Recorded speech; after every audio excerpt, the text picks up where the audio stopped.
Okay, so here we are with the fourth of the four just superpowers figures that I got recently. It's the Flash, the Golden Age Flash, the original Flash, Jay Garrick.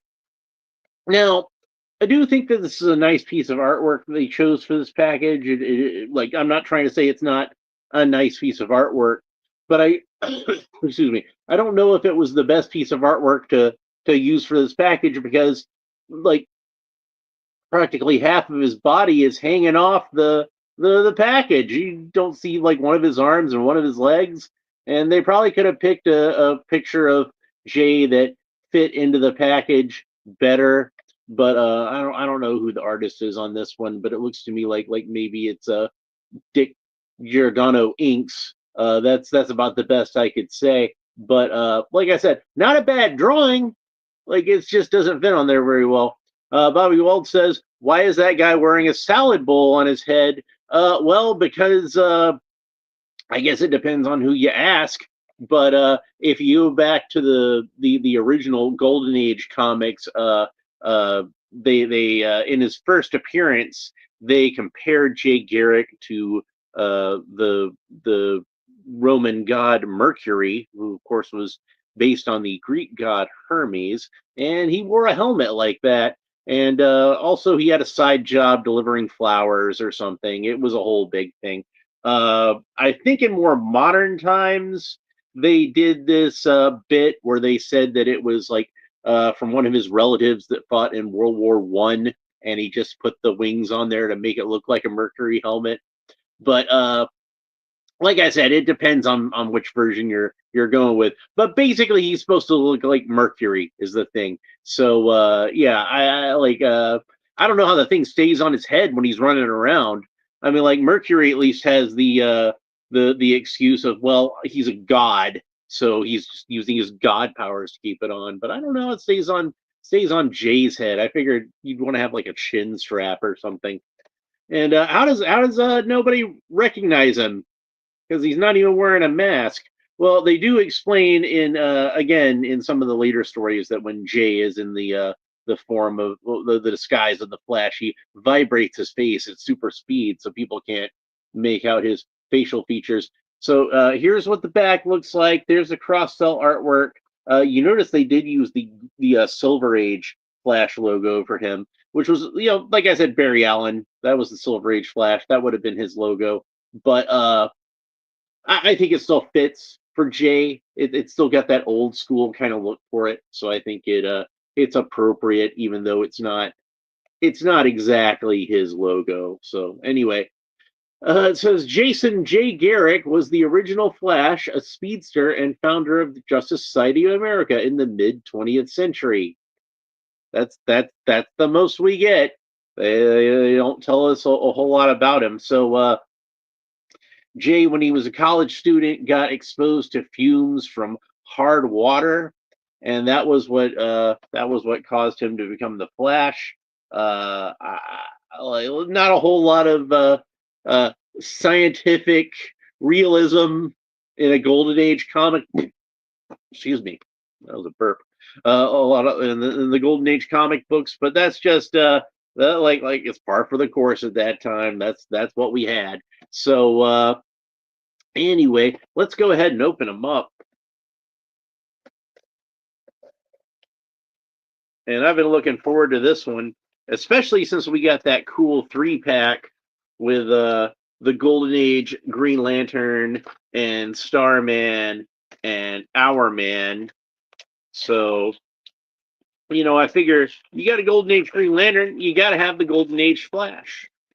And if they can go ahead and crank out a Wildcat before Mcfarlane has to hand the license over to Mattel, that would be great. I'd love to have a Wildcat in the Superpowers line. If you remember from my unboxing of the Multiverse Wildcat figure, I'm a big fan of that character.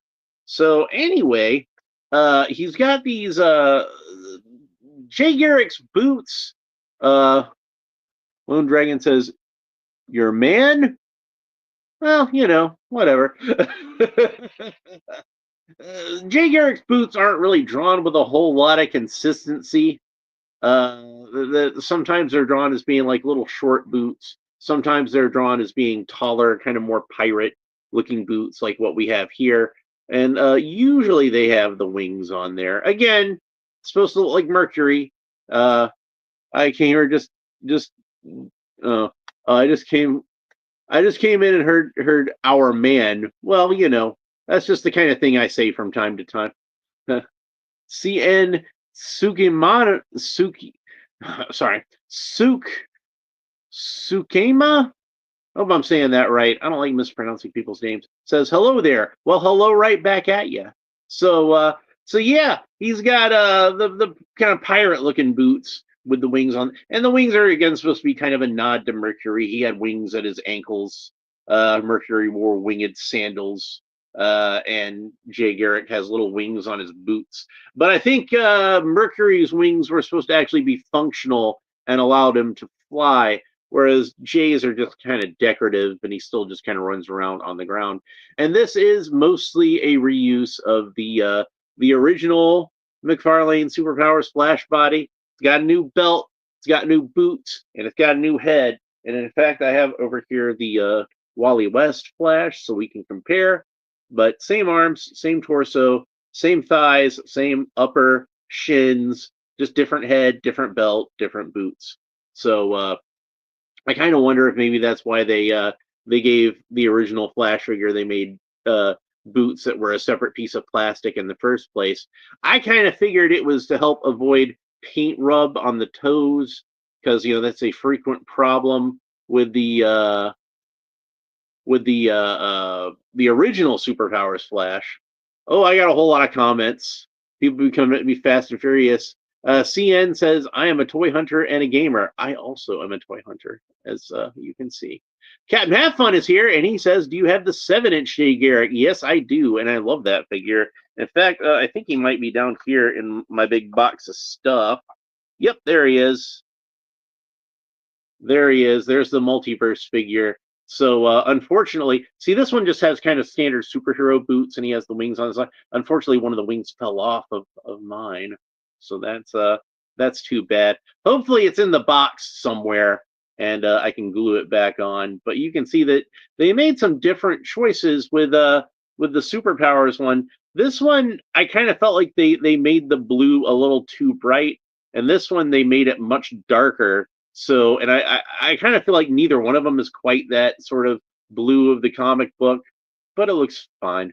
Uh, Lone Dragon says, I'm going to change my name to, oh, don't do that. CN says, I should just give you a like and a sub. That's an excellent idea. Captain Have Fun says, I knew you would have it. I have it too, but still in the box. Well, that's good, because you probably didn't lose one of the wings on the boots like I did. And Lone Dragon says, I normally have the 7-inch, but it's a smidge cold today. I was in the pool. so so yeah. So yeah, also he's got like much lighter hair, I noticed, because like this one's practically blonde, and this guy has black hair.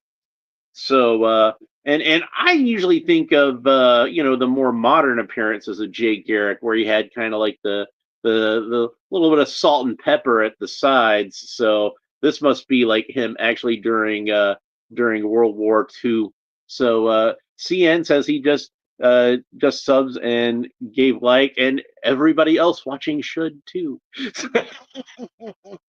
The last part, but whatever. Also, you see they put like a black outline on the lightning bolt there, which I don't think is 100% necessary, but it looks fine. He has a black belt, whereas the multiverse version had a yellow belt. I kind of figure like the black belt, that's a little more comic accurate. I did like the multiverse figure quite a bit, but I kind of felt like they took a few liberties. One thing that's missing from both of these that I would have liked to have seen is oftentimes he's drawn with a lightning bolt streak down the side of his pants, and neither one of those has that. So that's unfortunate. but other than that, it still looks really cool. Like I said, I kind of feel like the colors are just a smidge dark on. Yeah, he's obviously yeah, he's obviously gotten better at karate. The belt. Uh, Glad Mattel is bringing them back. Well, hopefully Mattel will do some superpowers because I've been really enjoying the McFarlane superpowers figures. It'd be cool if Mattel did their own take on superpowers.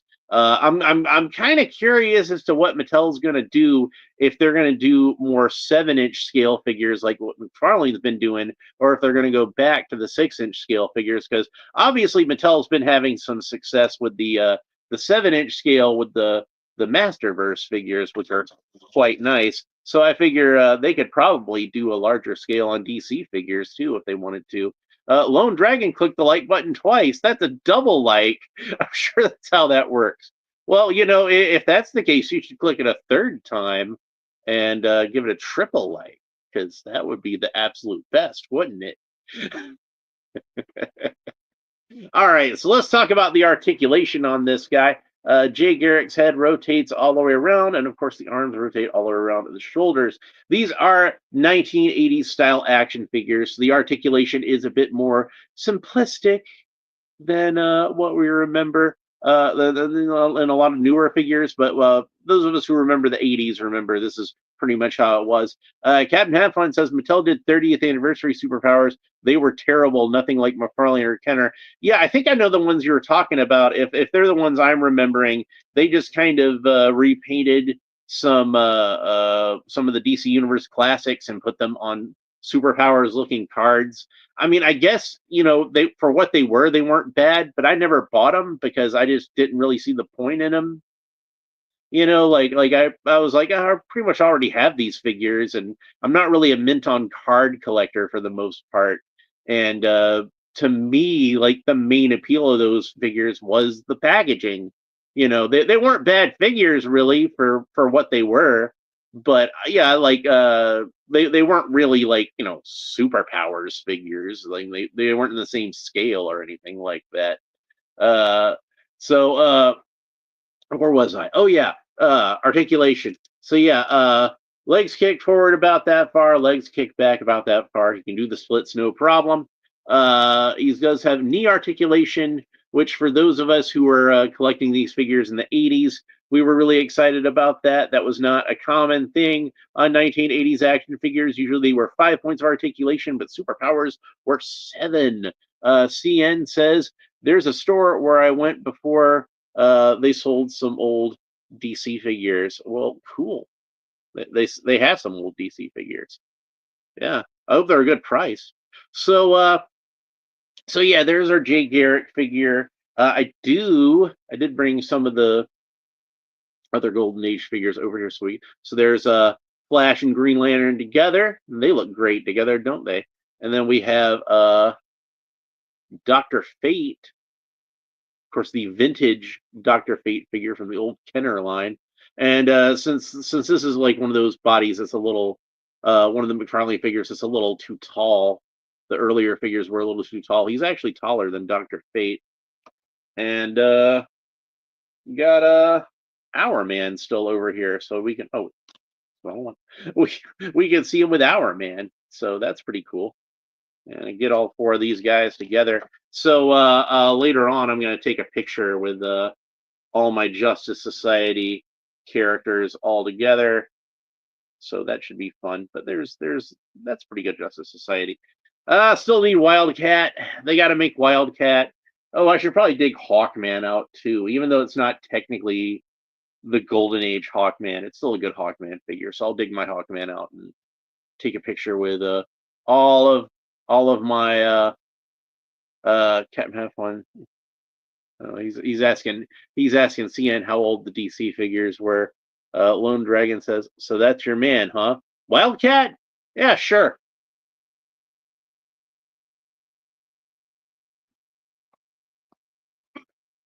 Wrong pipe.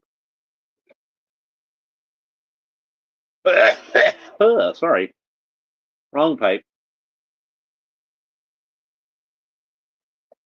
I'm gonna wash that out a little bit. Ugh. Anyway, So that's it for Jay Garrick. I think they did a really good job with this. It's pretty simple, which you would imagine it would be. They reuse this Flash body a lot. Like they reused the Flash body with Our Man, and I kind of felt like for Our Man, he's a little lean. Like Our Man probably should have had a little more bulk. But of course, it makes sense to reuse the Flash body for the original Flash. Oh no, that was Our Man, not Our Man. Although, like he could be Our Man too, but like with an H at the front. Lone Dragon says, "I'm smoking the right pipe." Well, I hope you enjoy it. So yeah, but yeah, that's pretty much it for Jay Garrick. I'm pretty happy with how this figure turned out.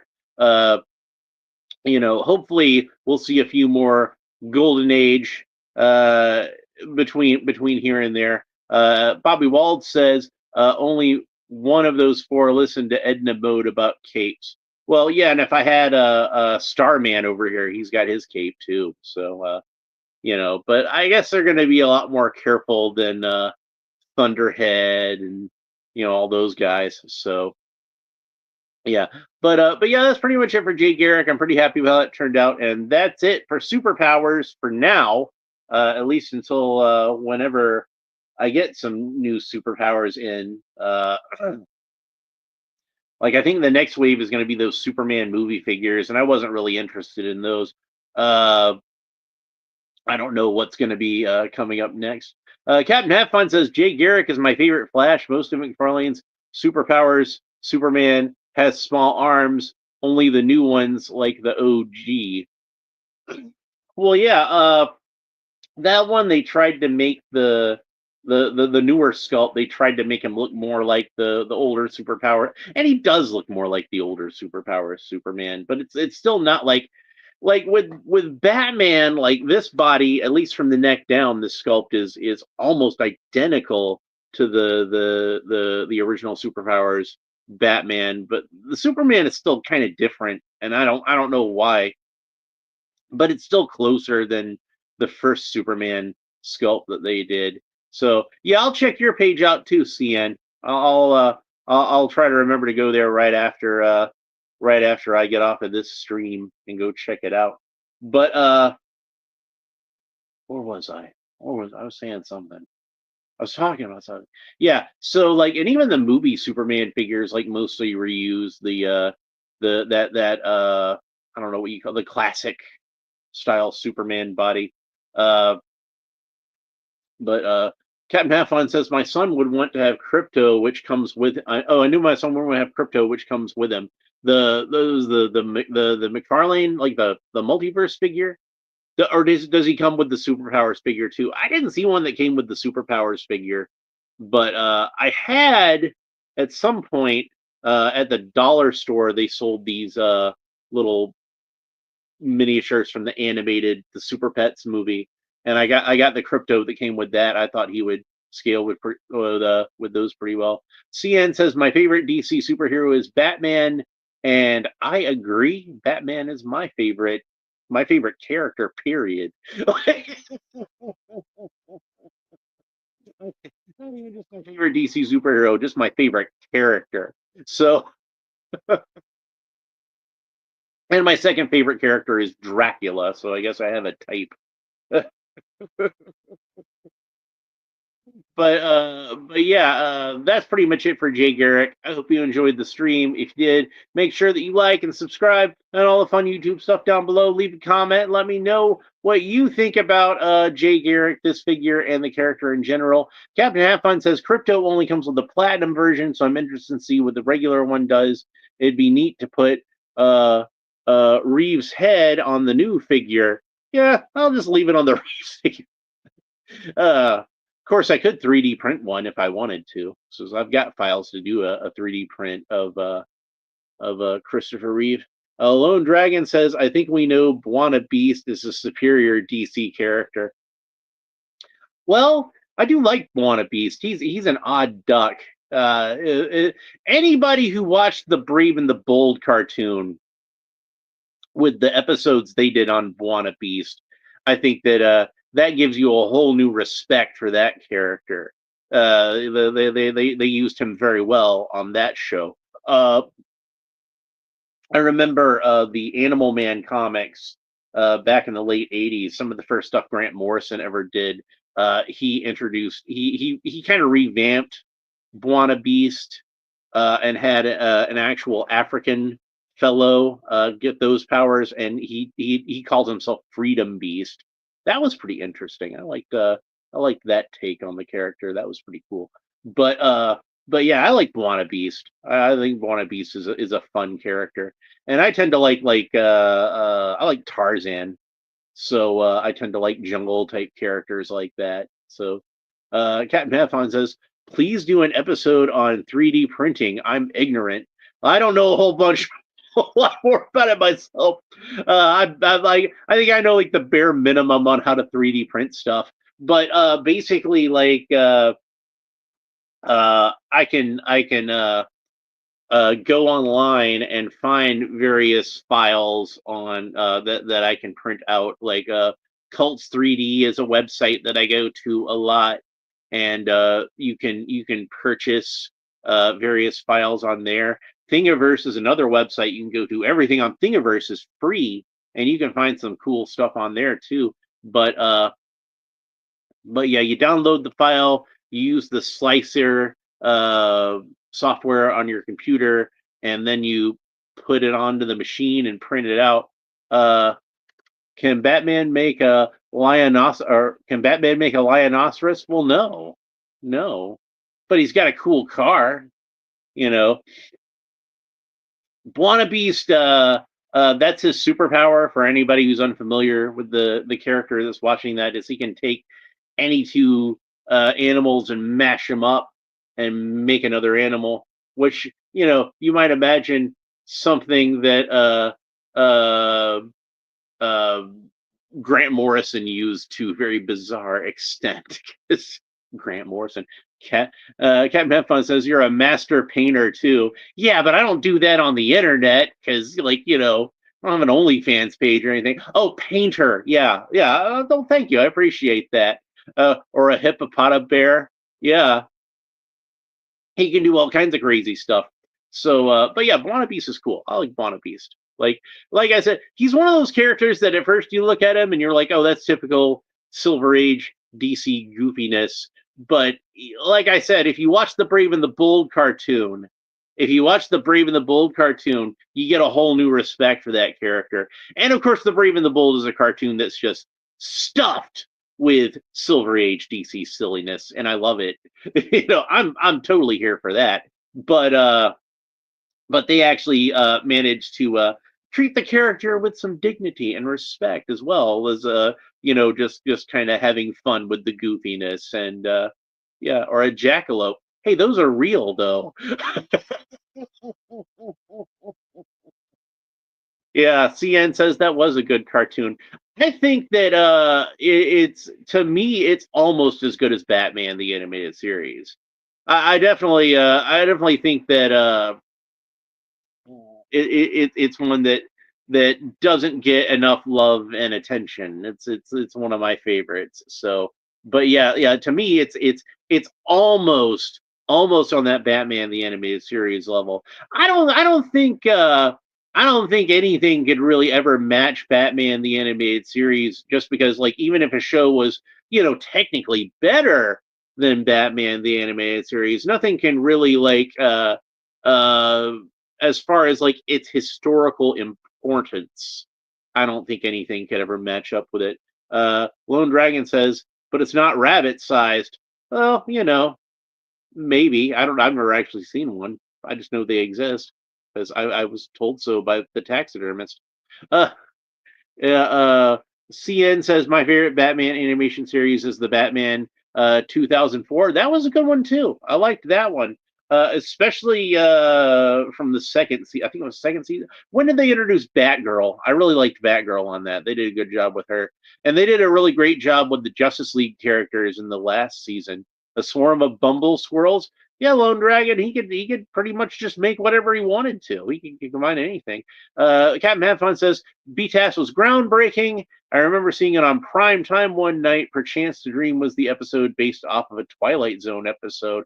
Well, yeah, they had a lot of homage to older films and TV shows on that. The episode Heart of Steel is just full of various uh, sci-fi movie stuff. There's a lot of good homage in Feet of Clay, to various old movies and stuff, and that Matt Hagen would have starred in. And I think that there's an Outer Limits homage in there where somebody like smashes their hand into Matt Hagen's face, and that was a very season 3 was where Batgirl showed up. Yeah, Gray Ghost. Oh, the Gray Ghost. Yeah, you got to remember that I grew up with Adam West Batman. That's my Batman, and by the time the Michael Keaton movie came out, I was ready for a serious, more comic book style take on the character, and I definitely got it with the Michael Keaton version. I was like 13 when that came out, so I was just the right age to appreciate that. But still, I always loved the Adam West version, even as it being like a comedy version of the character. So and plus Adam West did the voice of Batman in a lot of cartoons, like New Adventures of Batman and the last couple of seasons of Super Friends. So I kind of felt like the Gray Ghost episode was almost kind of like Adam West passing the torch on to Kevin Conroy. So, who would, of course, become the definitive voice of Batman. Captain Have Fun asks CN, BTAS fan, the Batman was okay, but I liked the noir parts of BTAS. Yeah, I liked the Batman cartoon. I thought that one was pretty good. Uh, but yeah, BTAS is just so definitive.